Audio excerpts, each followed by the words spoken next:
रबीउल अव्वल के महीने का चांद नजर आ गया है। लखनऊ में शिया और सुन्नी चांद कमेटियों की जानिब से बाकायदा इस बात का ऐलान किया गया।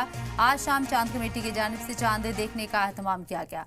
लोगों ने चांद देखा और उसकी तस्दीक की। आज शाम से बाबरकत और मोहतरम महीना रबीउल अव्वल शुरू हो गया है और इस महीने को तमाम इस्लामी महीनों में इसलिए भी फजीलत हासिल है क्योंकि इसी महीने की 12 तारीख को पैगम्बर इस्लाम हजरत मोहम्मद सल्लल्लाहु अलैहि वसल्लम की विलादत बस आदत हुई थी, जिसकी याद में आशिकाने रसूल ईद मिलादुन नबी मनाते हैं। और मरकजी चांद कमेटी के सदर खालिद रशीद फिरंगी महली ने चांद देखने के बाद इस बात का ऐलान किया कि रबीउल अव्वल की पहली तारीख 25 अगस्त है, जबकि मिलादुन नबी 5 सितंबर 2025 को मनाया जाएगा और इस मौके पर जुलूस मोहम्मदी का एहतमाम किया जाएगा। माह रबीउन नूर का चांद नजर आने के बाद से ही आशिकाने रसूल खुशी का इजहार कर रहे हैं और ईद मिलादुन नबी की तैयारी में मसरूफ हो गए हैं। 5 सितंबर 2025 को ईद मिलादुन नबी मनाई जाएगी और इस मौके पर पूरे मुल्क में जलसे और जुलूस का एहतमाम होगा।